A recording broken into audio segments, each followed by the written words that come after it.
So here we are on the first Sunday in Lent 2021, and it's shaping up to be our second Lent largely in lockdown. And people all around me are starting to, well, not starting to show, but increasingly showing the signs of the attrition of this long drawn out struggle with the pandemic and anxiety about just exactly what lies ahead.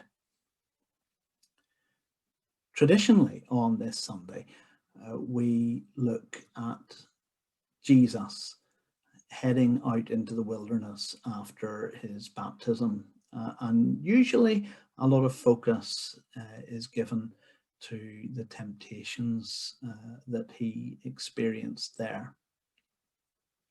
But this year in the lectionary, we are guided by Mark's Gospel, which is remarkably brief in reference to Jesus' wilderness experience and the temptations. It simply says that he was driven out into the wilderness by the Holy Spirit to be tempted by Satan and to be with the wild animals, and that the angels attended him.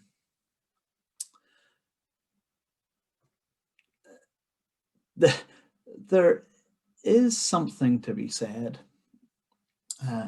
however, for the idea of going into the wilderness ahead of trials. And I think that given Mark's emphasis on the ministry of Jesus, that the fact that he took time at all to refer to that shows how important it is. And in other Gospels, we see other times when Jesus headed off on his own up mountains and to other places to spend time in prayer and be on his own rather than being in ministry.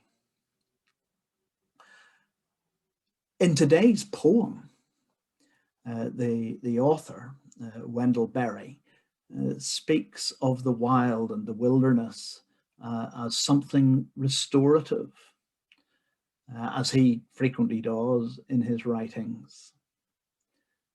With current restrictions on movement for exercise, we're perhaps not able to get out into the countryside and into the wilderness spaces to restore or to experience such restorative powers as we might like.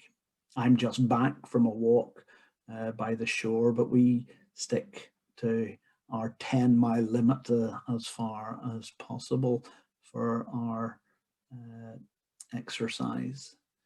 But it is good to get out into the fresh air, bits of green, and even as I'm sitting here at my desk, I have it arranged so that I can look out onto our garden and into the trees that mark the margin of it, and I can see the wildlife in the garden, which at the moment includes a range of different birds and a couple of very combatant squirrels.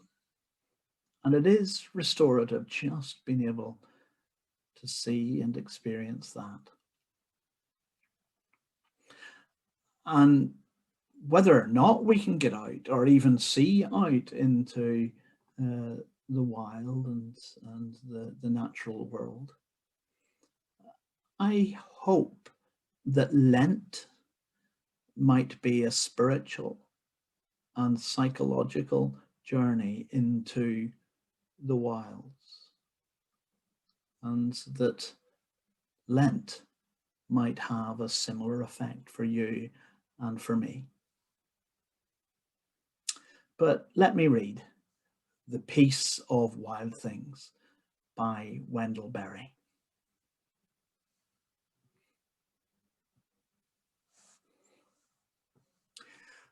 When despair for the world grows in me, and I wake in the night at the least sound, in fear of what my life and my children's lives may be. I go and lie down where the wood drake rests in his beauty on the water, and the great heron feeds. I come into the peace of wild things, who do not tax their lives with forethought of grief. I come into the presence of still water, and I feel above me the day-blind stars waiting with their light.